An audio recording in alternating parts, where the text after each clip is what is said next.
بسم اللہ الرحمن الرحیم۔ حضرت ابو امامہ بن سہل بن حنیف رضی اللہ تعالی عنہم اجمعین اپنے چچا حضرت عثمان بن حنیف رضی اللہ تعالی عنہ سے روایت کرتے ہیں کہ ایک شخص حضرت عثمان بن عفان رضی اللہ تعالی عنہ کے پاس کسی ضرورت سے آیا کرتا تھا۔ حضرت عثمان غنی رضی اللہ تعالی عنہ اس کی طرف کوئی خاص توجہ نہ دیتے تھے اور اس کی ضرورت پر غور نہ فرماتے تھے۔ وہ شخص حضرت عثمان بن حنیف سے جا کر ملا اور ان سے اپنی ضرورت اور اپنی باتیں رکھی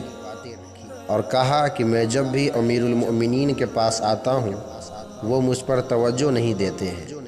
حضرت عثمان بن حنیف نے اس شخص سے کہا، ادھر آؤ،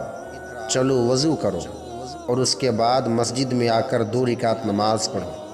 نماز پڑھنے کے بعد اس طرح سے دعا مانگو، اللہم انی اسألک واتوجہ الیک بنبینا محمد صلی اللہ علیہ وسلم نبی الرحمہ، یا محمد انی اتوجہ بک الی ربی فتقضی لی حاجتی، جس دعا کا معنی یہ ہے کہ اے اللہ، میں آپ سے سوال کرتا ہوں اور آپ کی طرف اپنے نبی محمد صلی اللہ علیہ وسلم جو رحمت والے نبی ہیں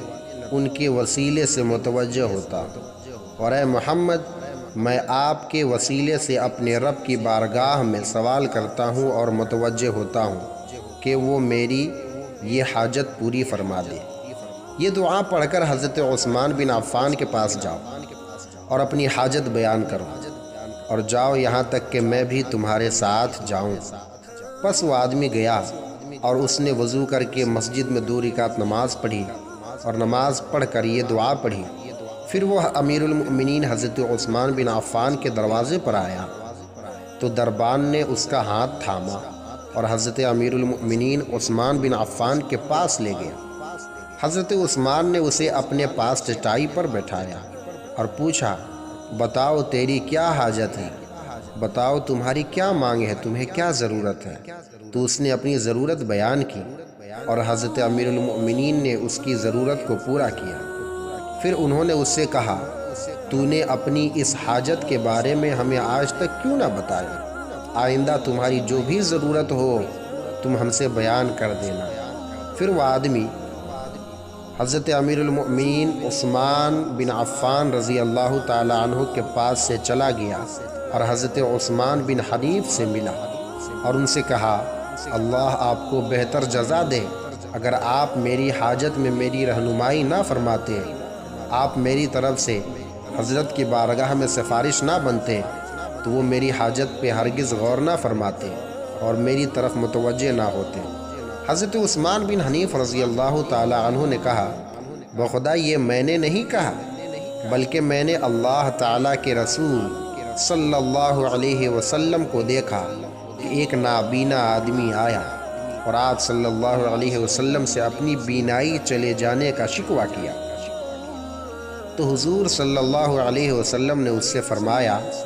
تو صبر کر۔ اس نے عرض کیا، اے اللہ کے رسول، میرا کوئی خادم نہیں ہے، میرا کوئی دیکھ بھال کرنے والا نہیں ہے، مجھے بغیر آنکھوں کی بڑی تکلیف ہوتی ہے، اس لیے آپ میری آنکھوں کے لیے دعا فرمائیں۔ تو حضور نبی اکرم صلی اللہ علیہ وسلم نے فرمایا، ادھر آؤ،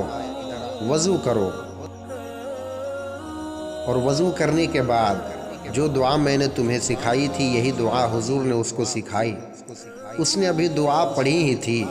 کہ قسم خدا کی ہم لوگ تو ابھی مجلس سے دور بھی نہ ہوئے تھے اور نہ ہی ہماری درمیان کوئی لمبی گفتگو ہوئی تھی،